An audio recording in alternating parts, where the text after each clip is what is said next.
My name is Amanda Wilson, 29 years old, and I never thought our family Christmas dinner would end with my sister threatening me. The turkey was perfect, Mom's special cranberry sauce was just sweet enough, and Dad had managed to tell his favorite joke without forgetting the punchline. Then Stephanie stood up, face twisted with rage, and screamed, "Give back the $88,000 you stole from Mom, or you'll never see Mom and Dad again." Everyone froze. I simply reached for my phone. What happened next changed our family forever. Before I continue with my story, let me know where you're watching from in the comments below. Don't forget to like and subscribe if family drama gets your heart racing, because trust me, this one's a roller coaster you won't want to miss. Growing up, I adored my parents, Eleanor and Harold Wilson. Mom was an elementary school teacher who somehow found time to attend every soccer game and bake cookies for class parties. Dad worked as an accountant for a local construction company, teaching us the value of hard work and saving for rainy days. Our modest two-story home in Springfield was always warm and inviting, filled with the scent of Mom's apple pie and Dad's terrible but enthusiastic singing. My relationship with my sister Stephanie was complicated. 3 years older than me, Stephanie always needed to be first, best, brightest. When I won a spelling bee in 4th grade, she immediately signed up for the regional science fair. When I made honor roll, she suddenly needed college application prep courses because regular classes were too easy. Our parents tried their best to give us equal attention, but Stephanie viewed life as a competition where I was her only opponent. "Amanda always gets special treatment" became her mantra by high school, despite no evidence supporting this claim. While I chose to attend our state university just 30 minutes from home, Stephanie fled to California immediately after graduation, claiming she needed better opportunities than our hometown could provide. In reality, I think she just wanted to create distance between herself and the family she felt never appreciated her enough. I majored in marketing and found a job at a local firm with good promotion prospects. Meanwhile, Stephanie bounced between jobs in Los Angeles, always describing them as high-powered, but never staying more than a year. She'd call occasionally, conversations focused on her glamorous lifestyle and the celebrities she allegedly spotted at coffee shops. Everything changed 3 years ago when Mom started forgetting things. Small things at first, where she'd placed her keys, appointments she'd made, names of new neighbors. We attributed it to stress or a lack of sleep until she got lost driving to the grocery store she'd visited weekly for 20 years. The diagnosis came shortly after, early onset Alzheimer's at 58. Our world shattered. Just when we thought things couldn't get worse, Dad developed heart problems. The doctors said stress was a contributing factor. Watching your spouse of 35 years slowly lose their memories creates the kind of stress no heart can easily bear. He needed medication, regular monitoring, and reduced stress, nearly impossible when caring for someone with Alzheimer's. I didn't hesitate. My parents had always been there for me, and now they needed help.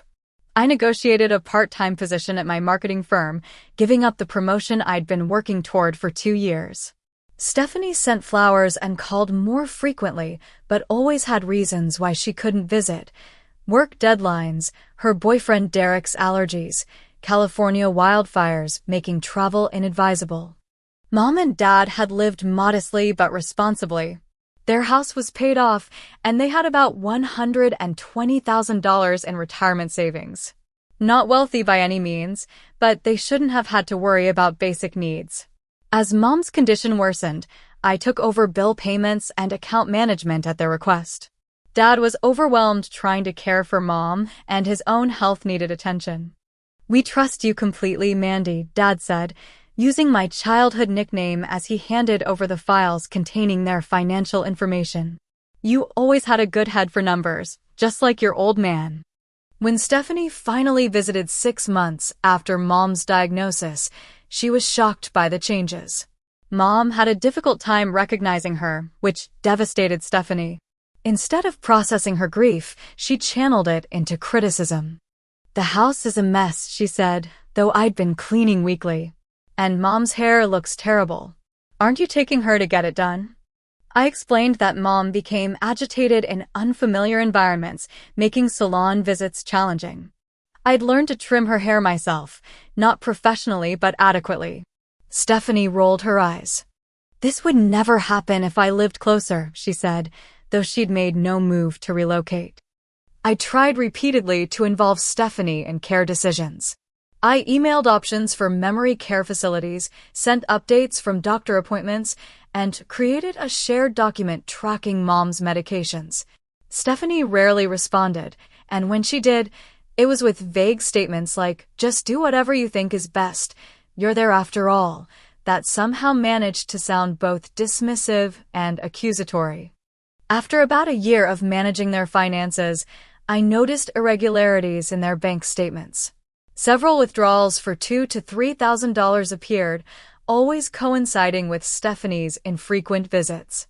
When I gently asked Mom and Dad about these withdrawals, they seemed confused. Stephanie said she needed help with rent, Mom said during a lucid moment. Isn't Los Angeles expensive? We wanted to help her get established. These getting established withdrawals had occurred over 7 visits, totaling nearly $22,000. Stephanie had been living in Los Angeles for 8 years at this point and was supposedly working as a marketing consultant for entertainment companies. With Dad's permission, I implemented new security measures on their accounts. We required dual authorization for withdrawals over $500, with notifications sent to both my phone and Dad's. When Stephanie discovered this during her next visit, attempting to withdraw $4,000 for a friend's emergency wedding gift, she was furious. You're controlling them, she accused, cornering me in the kitchen while Mom napped. You've turned them against me. They need their savings for care, Steph, I explained calmly. Mom's medications alone cost over $1,000 monthly after insurance. You just want it all for yourself, she hissed before storming out. She left the next morning without saying goodbye. My personal life suffered through all this. Michael, my fiancé of 2 years, initially supported my decision to help my parents. But as months became years, with no end in sight, he grew resentful of my divided attention. I feel like I'm engaged to a ghost, he said during our final argument. Your life revolves around your parents. There's nothing left for us. I couldn't argue. He was right. I returned his ring the next day, heartbreaking but certain I was making the only choice I could live with. My parents had given me everything. I couldn't abandon them when they needed me most. Alone in my apartment that night, I allowed myself one evening of tears before pulling myself together. I had responsibilities that wouldn't wait for my broken heart to heal. Thanksgiving marked a turning point in Stephanie's behavior. She and Derek flew in for the holiday, staying at a hotel rather than the guest room I'd prepared. Throughout dinner, she questioned every expense I managed for our parents. $800 for medication? That seems excessive, she said, examining the budget spreadsheet I'd created. Are you sure they need all these prescriptions? I patiently explained each medication, its purpose, and how we'd already switched to generics where possible. She remained skeptical, making comments about pharmaceutical conspiracies and suggesting herbal alternatives she'd read about online. As winter approached, Mom's condition deteriorated significantly. She began wandering at night, couldn't recognize herself in mirrors, and needed help with basic tasks like dressing and bathing. Dad tried to maintain his role as primary caregiver, but his own health suffered from the strain.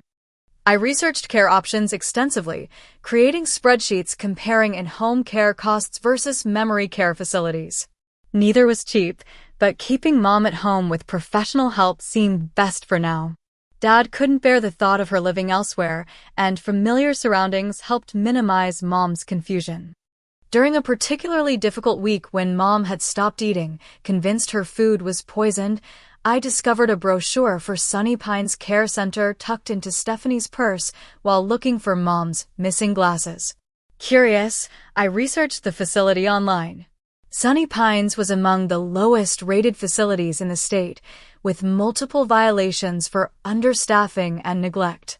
However, it was significantly cheaper than the quality facilities I'd been considering. I said nothing about finding the brochure, but kept it as a troubling puzzle piece.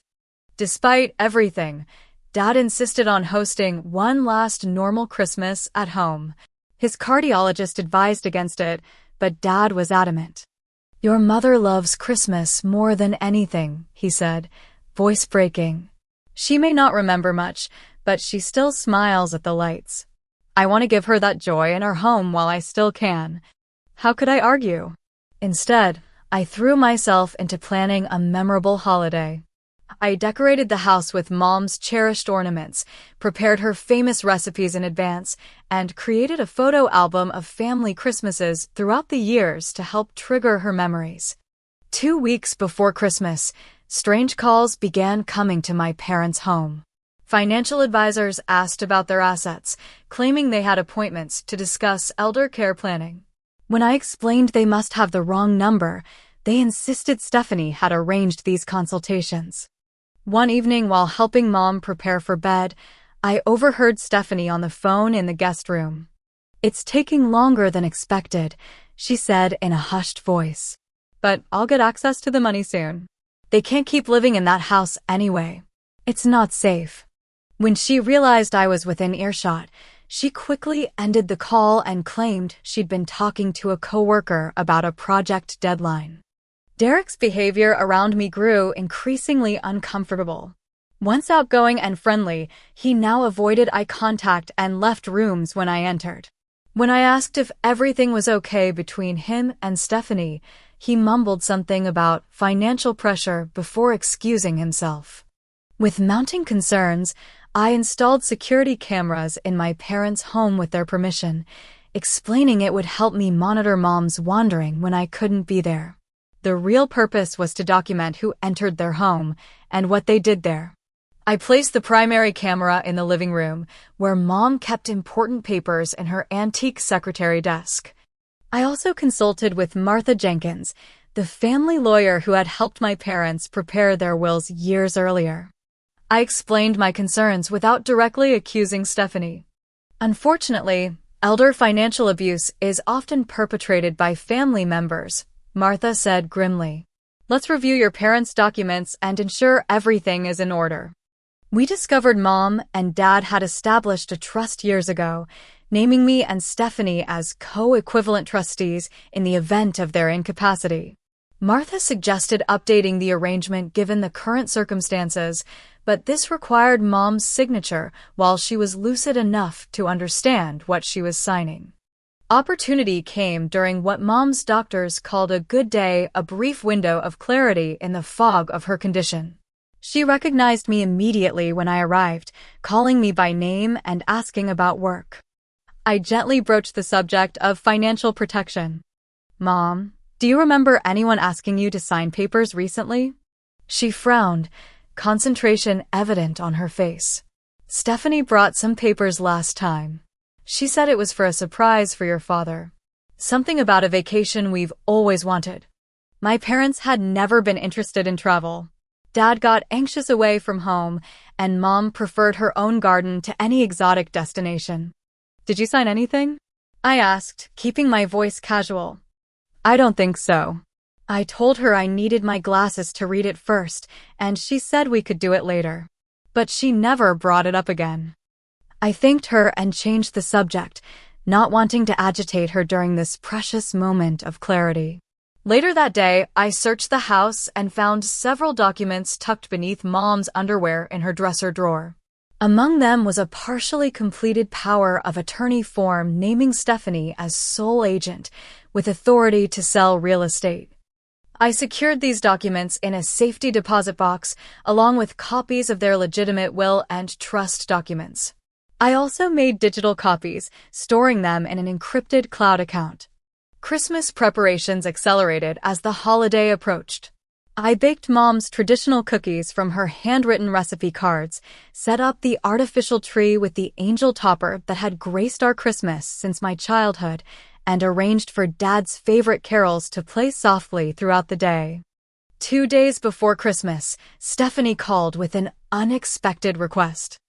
I'm bringing my friend Natalie to dinner. She's alone for the holidays and works in elder care. She might have some good suggestions for Mom. Before I could respond, she added, and Derek's cousin Frank might stop by. He's in finance and wants to talk to Dad about some great investment opportunities for seniors. Every alarm bell in my mind rang simultaneously. Stephanie, Christmas dinner isn't the time for financial discussions. Dad gets exhausted easily, and too many strangers might confuse Mom. They're not strangers, they're practically family, she snapped. And you don't get to make all the decisions.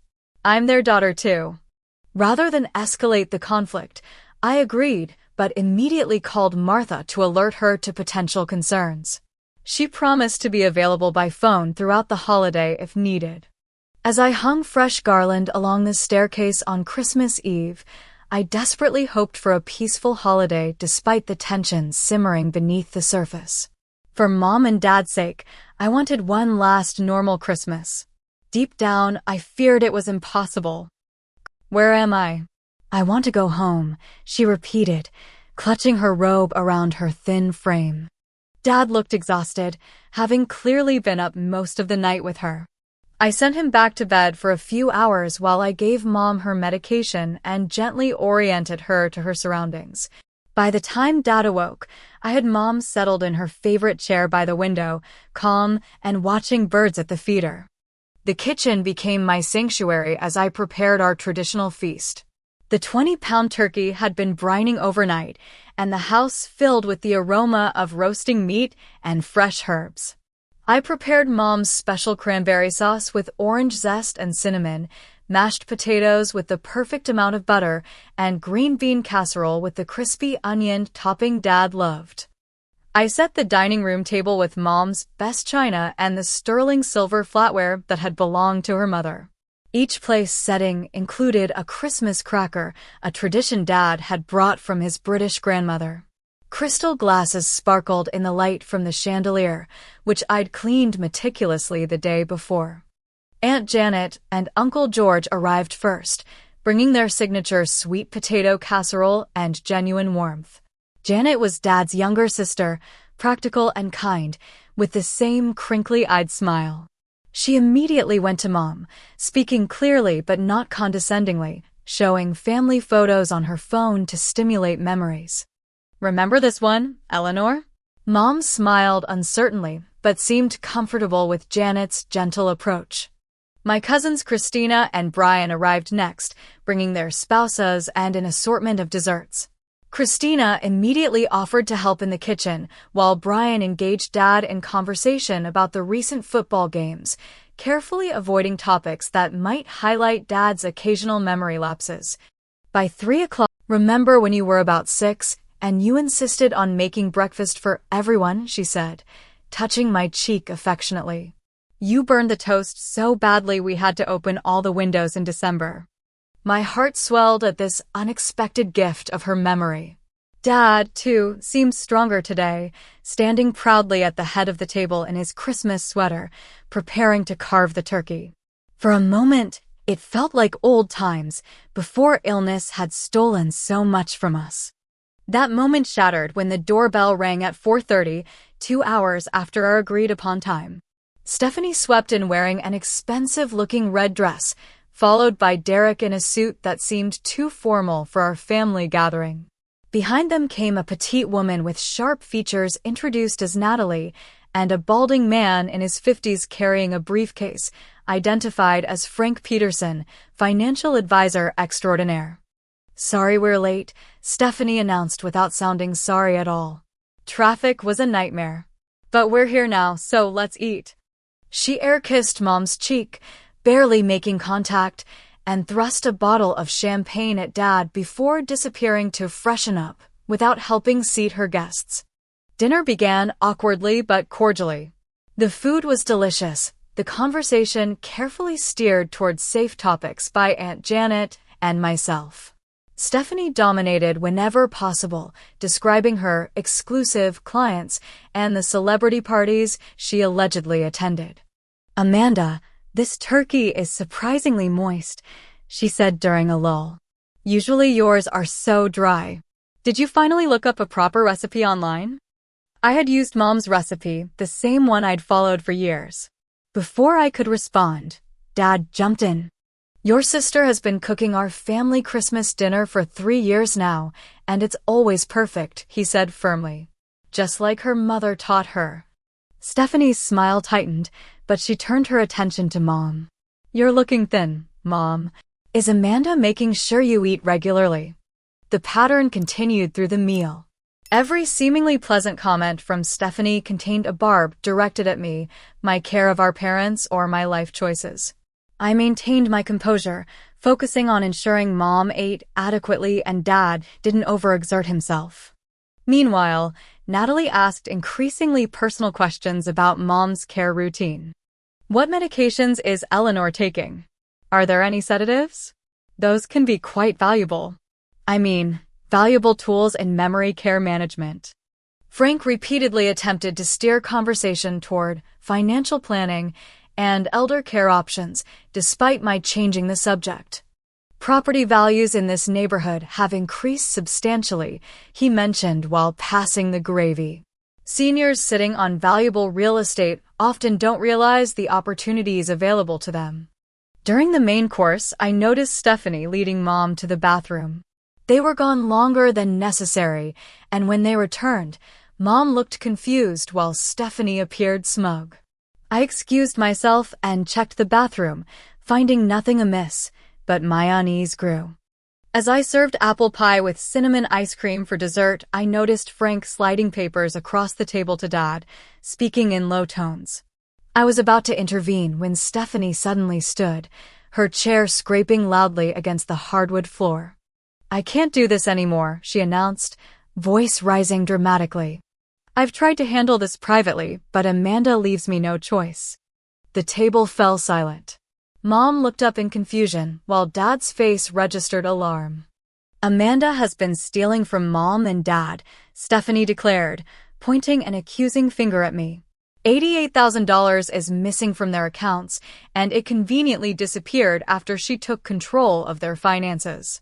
Gasps echoed around the table. Uncle George's fork clattered against his plate. Christina covered her mouth in shock. "She's been manipulating them, isolating them from family, and draining their accounts," Stephanie continued, her voice rising to a shout. "She's keeping Mom from getting proper care so she can keep accessing their money." I sat perfectly still, allowing her to continue. Years of managing crisis situations with Mom had taught me the value of remaining calm. "I've consulted with elder care." She pulled papers from her purse, waving them dramatically. "I have the documents ready to file for guardianship. Once the courts see the evidence, Amanda will never be allowed near Mom and Dad again." She turned to me, face contorted with rage. "Give back the $88,000 you stole from Mom, or you'll never see Mom and Dad again." The room erupted in confused voices. Aunt Janet tried to calm Stephanie, while Uncle George questioned Frank about his credentials. Mom began to cry softly, clearly distressed, but not fully comprehending the situation. Dad's face had turned alarmingly red, and I worried about his heart. Throughout the chaos, I remained seated, my expression neutral. When the noise began to subside, I slowly reached for my phone on the table beside me. I said quietly, "Everyone needs to see this." The room fell silent as I connected my phone to the television using the HDMI cable I'd purposely left in place that morning. I opened a folder labeled Family Matters and selected the first video file. "Before we begin," I said calmly, "I want to be clear that everything I'm about to show was recorded legally, with my parents' knowledge and permission, in their home where they have no expectation of privacy from family members they've invited in." Stephanie's face drained of color. "You can't just..." I pressed play, cutting off her protest. The screen showed our parents' living room from 2 weeks earlier. Stephanie and Natalie sat on the couch, unaware of the camera discreetly positioned on the bookshelf. "Once we get them declared incompetent, the power of attorney kicks in immediately," Stephanie was saying, examining papers spread before them. Amanda won't have any say in their care or finances. Natalie nodded. I can testify about Eleanor's condition. I've seen enough to confirm advanced dementia requiring institutionalization. Perfect, Stephanie replied. The facility costs just $2,300 a month, so we'll have plenty left from selling the house. I paused the video, letting her words hang in the air. Uncle George stared open-mouthed at Stephanie. Aunt Janet had moved to sit beside Mom, arm protectively around her shoulders. Sunny Pines Care Center has been cited 14 times in the past 3 years for neglect and understaffing, I stated flatly. The average life expectancy of new residents is less than 18 months. Without waiting for response, I played the second recording. This one showed Stephanie and Frank in Dad's study, rifling through desk drawers. The house should sell for at least $350,000 in this market, Frank was saying. We list it as soon as they're placed in the facility. I can have cash buyers ready. What's your commission? Stephanie asked. 20%, but that includes handling all the paperwork and making sure things move quickly before anyone asks questions. Derek, watching from his seat at the table, I played the third recording without comment. This one captured Stephanie and Derek arguing in the guest bathroom during Thanksgiving. The casino called again, Derek said, voice tight with anger. They're threatening legal action, Steph. $65,000 doesn't just disappear. I told you I'll handle it, Stephanie hissed. Mom and Dad have the money. They don't need it anymore with their conditions. Once I get control of their accounts. This isn't right, Derek interrupted. Your sister is working herself to exhaustion caring for them. She gave up her engagement, her promotion. She's always been the perfect daughter, Stephanie spat. Poor Amanda, sacrificing everything while getting control of all their assets. Well, it's my inheritance too. I stopped the video and switched to a PowerPoint presentation I'd prepared. The first slide showed a detailed accounting of every penny spent from my parents' accounts over the past 3 years. The $88,000 Stephanie claims I stole is fully accounted for, I explained, scrolling through itemized medical expenses, home health aid costs, medication, and equipment purchases. Every expenditure is documented with receipts, which I've provided to our family attorney, Martha Jenkins. I clicked to the next slide, showing bank statements with highlighted withdrawals. What isn't accounted for are these cash withdrawals totaling $22,000, all made during Stephanie's visits before I implemented dual authorization on the accounts.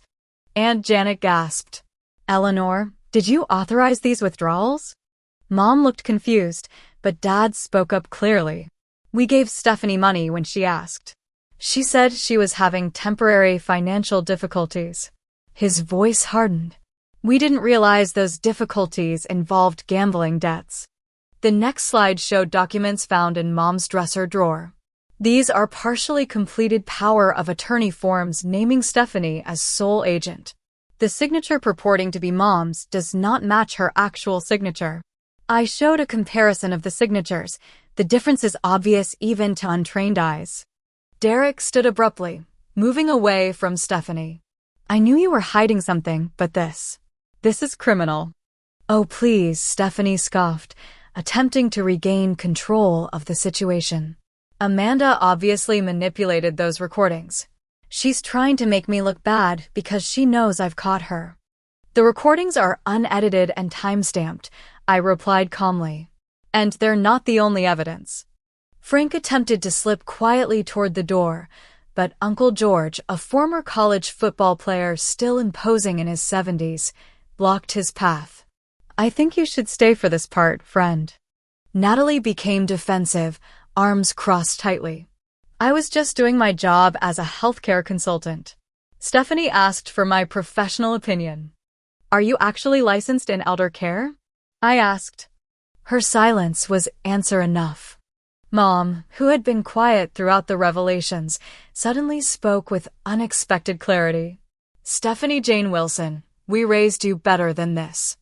The use of Stephanie's full name, a parental signal of serious trouble since childhood, seemed to hit my sister harder than any evidence I'd presented. Dad stood slowly, one hand on the table for support. I've sat here listening to how my older daughter planned to throw her mother into a substandard facility and sell her home out from under us. His voice shook, not with weakness, but with suppressed rage. I've never been so ashamed in all my life. Stephanie's composure cracked. Daddy, you don't understand. Amanda has been controlling everything, keeping me away. Stop lying, Derek interrupted. Your gambling problem is real. You maxed out our credit cards and took loans from people we shouldn't be involved with. I've been covering for you for years, but this, he gestured at the screen, this is too far. The recordings are fake. Stephanie shouted desperately. She edited them to make me look bad. Actually, I said quietly, the police and adult protective services have the original files. I've been working with them for months. As if on cue, the doorbell rang. Christina opened it to reveal Officer Wilson, a specialist in elder abuse cases who had been monitoring the situation since I first reported my concerns. I was in the neighborhood and thought I'd check in, she said pleasantly, though the timing was clearly planned. Everything okay here, Amanda? Stephanie's face crumpled as she realized her carefully constructed plan had completely backfired. The next hour passed in a blur of controlled chaos. Officer Wilson took Stephanie, Frank, and Natalie to the living room for preliminary questioning, while the rest of us remained in the dining room trying to process what had happened. I helped Mom to her bedroom, away from the commotion. Dad followed, his earlier strength waning rapidly after the confrontation. I don't understand, Mom repeated, tears streaming down her face. Why would Steffi do this? She's always been such a good girl. I sat beside her on the bed, holding her hand. People make mistakes, Mom. Stephanie has some problems she needs help with. Dad sank heavily into the armchair by the window. I knew she had become materialistic, but this. Planning to put your mother in that terrible place, selling our home. His voice broke. Where did we go wrong with her? You didn't, I assured him. You were wonderful parents to both of us. Stephanie's choices are her own. Aunt Janet knocked softly before entering with a cup of tea for Mom. George is keeping an eye on things downstairs. That Frank fellow tried to leave twice, but George convinced him staying was the wiser option. She sat on Mom's other side, patting her hand. Eleanor, I'm so sorry we doubted Amanda even for a moment. When Stephanie made those accusations, well, she sounded so convincing. She always could sell sand in a desert, Dad said wearily. Christina and Brian appeared at the doorway, looking uncertain. We've cleared the dishes, Christina offered, and made fresh coffee for everyone. Is there anything else we can do? Their simple kindness brought tears to my eyes. Thank you. Just being here helps more than you know. We returned downstairs after Mom had calmed somewhat. Officer Wilson was collecting statements from family members while another officer had arrived to take Frank for formal questioning. His briefcase had revealed documents suggesting multiple instances of financial fraud targeting seniors. Natalie sat alone in a corner, looking deflated. When questioned by Officer Wilson, she admitted that Stephanie had promised her $5,000 for professional testimony about Mom's condition, despite her having no medical qualifications beyond a 6-month stint as a receptionist at an assisted living facility.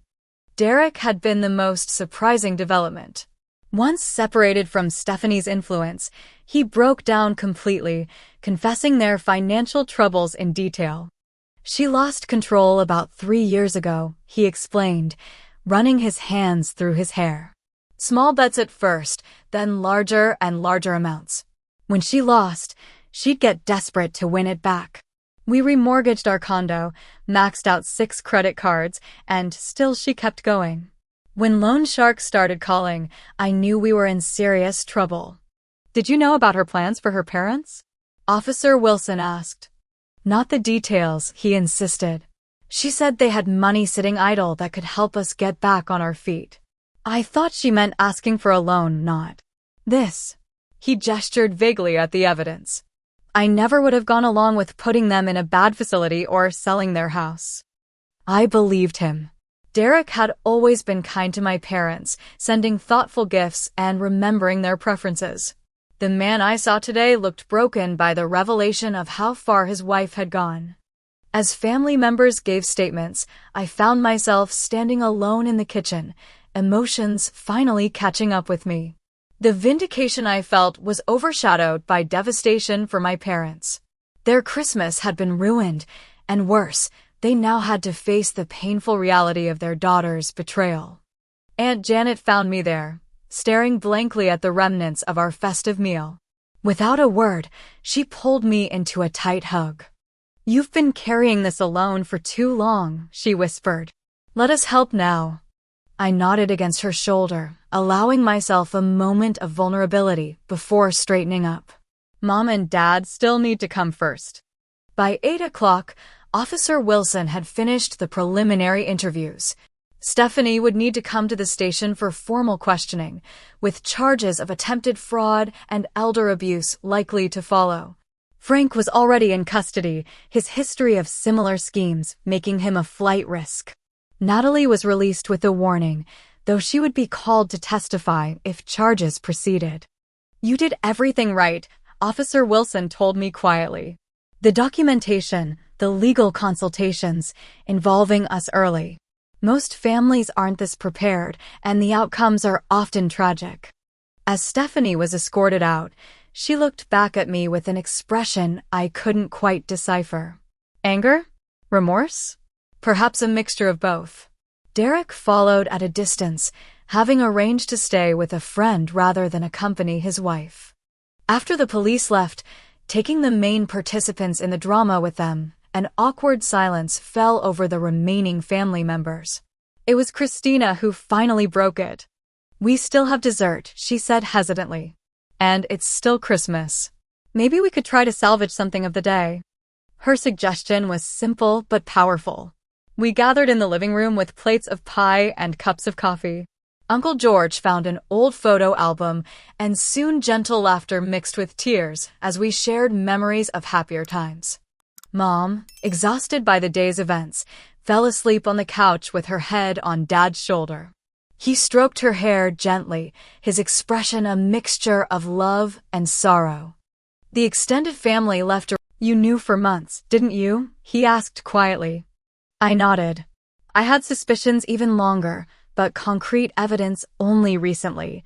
"I wanted to protect you and Mom from the truth as long as possible." "Always shouldering the burdens," he sighed.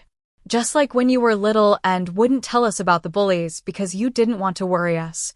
He set down the towel and turned me to face him. "I'm sorry you had to handle this alone."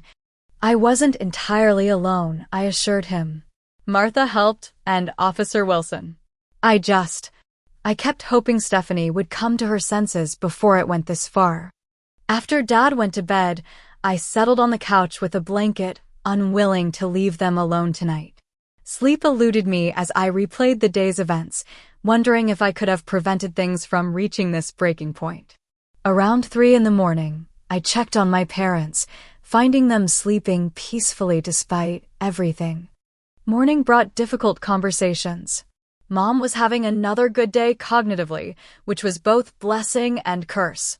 She understood what had happened more clearly than yesterday, and her pain was evident. "She's still my daughter," she said, twisting her wedding ring anxiously. "No matter what she's done." Dad was less forgiving. "She needs help, Harold. Professional help for her gambling. We can't just abandon her." Their fundamental goodness, their capacity for forgiveness even in the face of betrayal, brought tears to my eyes. I arranged an emergency appointment with Dr. Foster, the therapist who had been helping them process Mom's diagnosis. They would need professional guidance to navigate this new trauma. Shortly after noon, the first call came from the police station. Stephanie wanted to speak with Mom and Dad. After conferring with Officer Wilson, who confirmed Stephanie was cooperating with investigators, I reluctantly agreed to put the call on speakerphone. Mom? Dad? Stephanie's voice sounded small and broken. I'm so sorry. I never meant for things to go this far. Mom leaned toward the phone. We love you, Steffi. We'll get through this together. Dad remained silent, his jaw clenched tight. The things I said about Amanda, they weren't true. She's been taking amazing care of you both. I was jealous and desperate and... Her voice broke into sobs. After the call ended, Dad walked silently to the window, staring out at the snow-covered yard. I don't know if I can forgive her, he admitted quietly. Not yet. You don't have to decide today, I assured him. Some things take time. The phone continued to ring throughout the day as news spread through our extended family network. I fielded most calls, protecting my parents from having to explain repeatedly. By evening, I was emotionally exhausted, but knew the journey was just beginning. The week between Christmas and New Year's passed in a whirlwind of legal consultations and family decisions. Martha Jenkins helped us navigate the complex terrain of potential charges against Stephanie and strengthening protections for my parents' assets. The evidence is overwhelming, Martha explained during a family meeting in her office. Stephanie could face serious consequences, including jail time for attempted fraud and elder abuse. Mom shook her head firmly.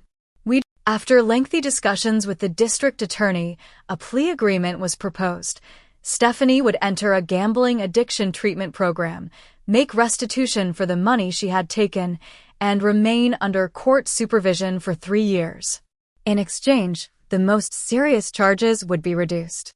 Derek filed for divorce, but reached out to me separately, wanting to make amends with the family. I enabled her for years, he admitted over coffee at a neutral location, looking the other way, making excuses, covering her debts. I have to take responsibility for my part in this.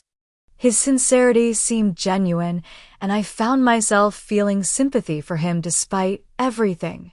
You're not responsible for her choices, Derek. No, but I could have insisted on help sooner, before things spiraled this far. As January progressed, I found myself caught in an impossible position, protecting my parents while acknowledging that Stephanie was still family. Mom insisted on maintaining contact, calling Stephanie daily at the treatment facility where she'd been admitted following her arrest. She's still my child, Mom repeated whenever Dad or I expressed concern. I won't abandon her when she's finally getting help. Dad was less forgiving but ultimately supported Mom's decision.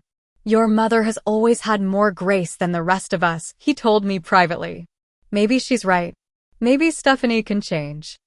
I remained skeptical but respected their wishes. My priority was ensuring Stephanie couldn't hurt them again, regardless of her intentions. Mom's health deteriorated noticeably in the weeks following Christmas.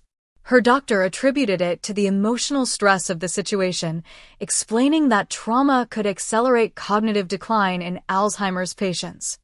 The brain is already compromised, Dr. Lewis explained gently.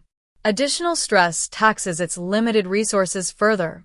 Dad insisted on visiting Stephanie at the treatment center despite his cardiologist's concerns about his blood pressure, which had been dangerously elevated since the confrontation. I need to look her in the eye, he said stubbornly. I need to understand how my daughter could do this. I arranged the visit with the facility director, who agreed to have a therapist present. Before we went, I met privately with Stephanie's primary counselor, Dr. Renata Martinez, hoping to gain insight into the addiction that had driven my sister to such extremes. Gambling addiction is often misunderstood, Dr. Martinez explained. It's not about money or greed. The brain becomes rewired, seeking the dopamine hit from risk and reward.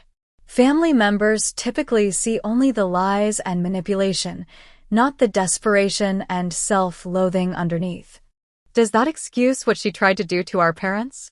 I asked. Not at all, she responded firmly. Explanation isn't justification.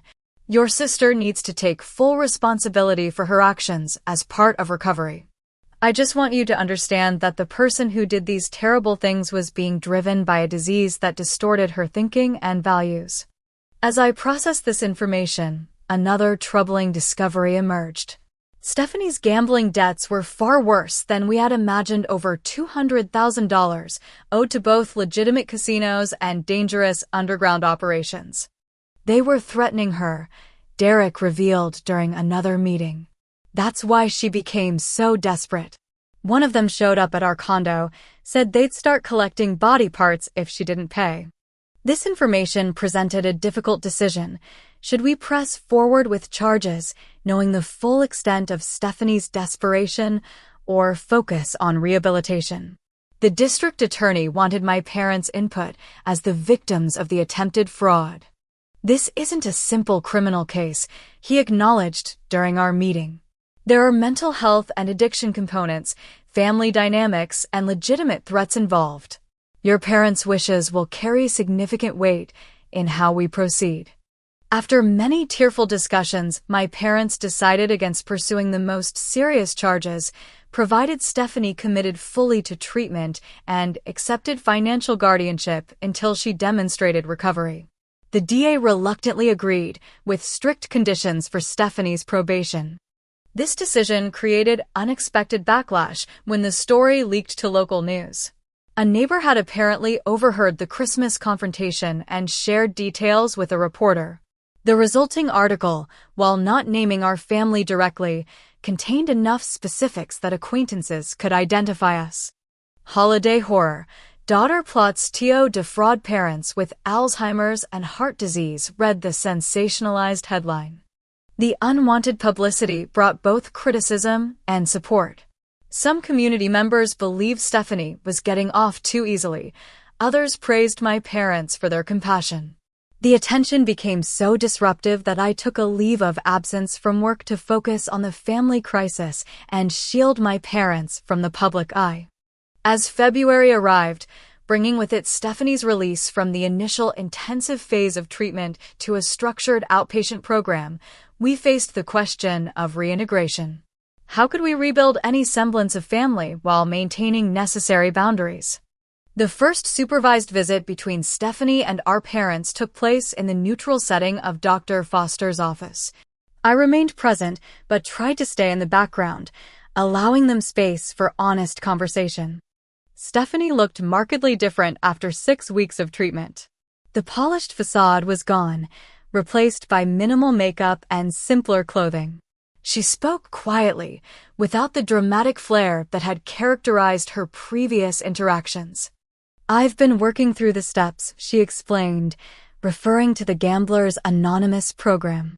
Making a moral inventory, acknowledging the harm I've caused. She looked directly at Dad, who had been mostly silent. I don't expect forgiveness. I just want you to know I understand what I did and I'm committed to making amends however I can. Mom reached for her hand immediately, but Dad maintained his distance, asking pointed questions about her treatment and plans for the future. As these difficult conversations continued over subsequent weeks, I discovered evidence that Stephanie's struggles with addiction had begun much earlier than we realized.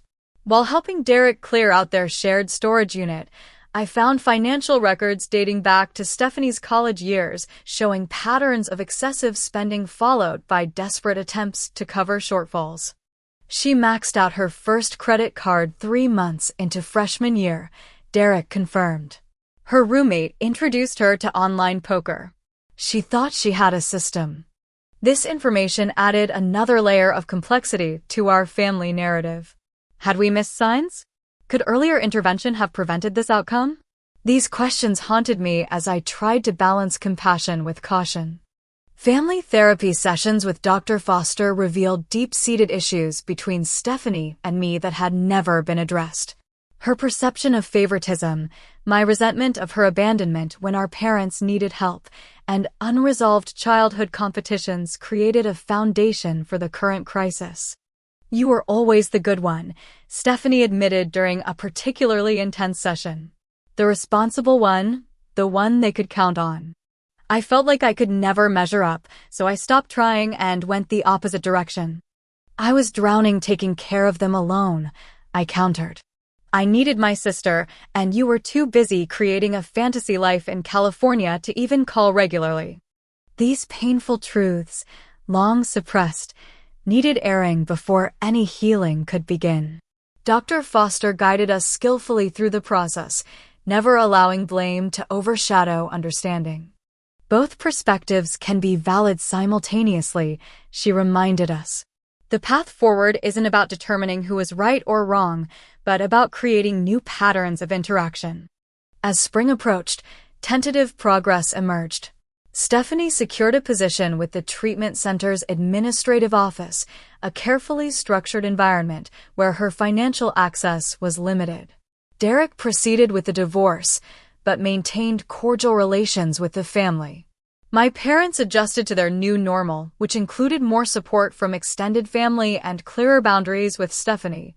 I returned to work part-time, my employer having been remarkably understanding throughout the crisis.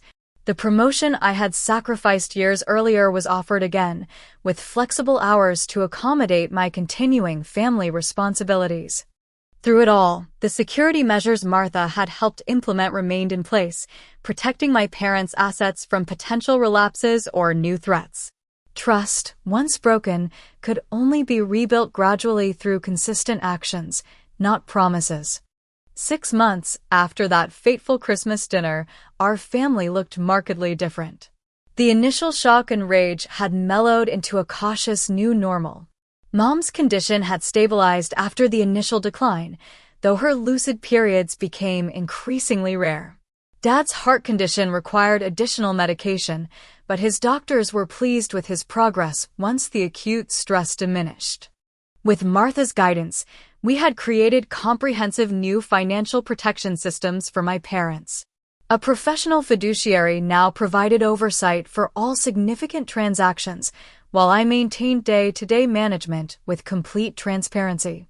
Quarterly family meetings, including Stephanie when appropriate, ensured everyone understood the state of affairs. Stephanie continued her recovery program diligently, reaching 6 months of sobriety from gambling. The court-mandated restitution payments were small but consistent, coming from her modest salary at the treatment center. More importantly, she participated in addiction education programs, sharing her story as a cautionary tale for others. I lost myself so gradually I didn't notice, she explained during one session I attended. Each bet, each lie seemed necessary in the moment. I convinced myself I was protecting my family by not burdening them with my problems, when in reality I was protecting my addiction. As I watched her speak, I recognized the painful authenticity in her words. The sister I knew had always been dramatic and self-centered, but never deliberately cruel. Addiction had warped her personality and values until she became someone capable of betraying those who loved her most. Looking back, I could identify warning signs I'd missed: the increasing financial emergencies, the defensive reactions when questioned about money, the elaborate stories that didn't quite add up. Knowledge of these red flags couldn't change our past, but it equipped me to help others recognize similar patterns before crisis points. Our family took tentative steps toward rebuilding trust.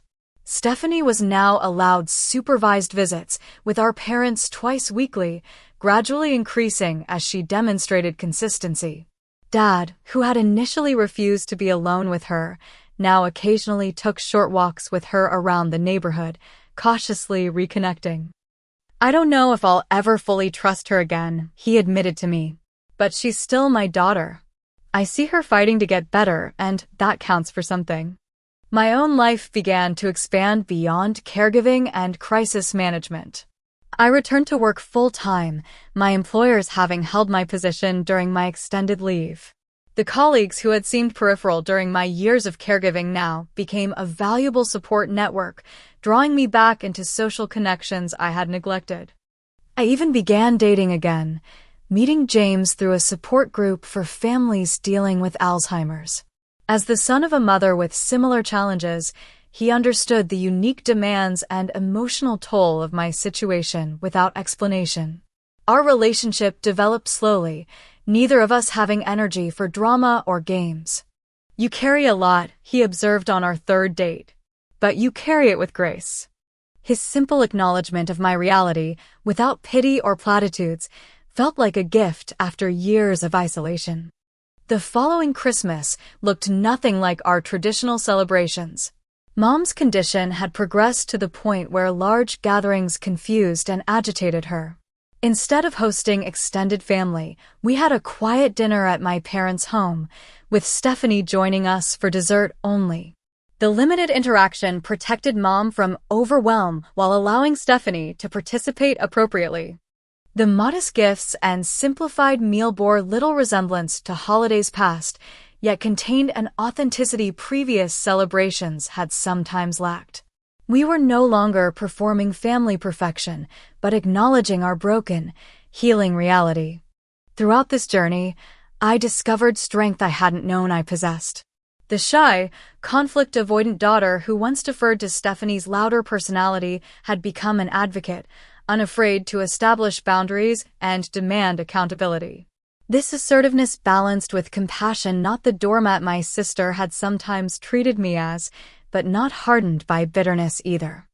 The painful experience taught me crucial lessons about protecting vulnerable loved ones.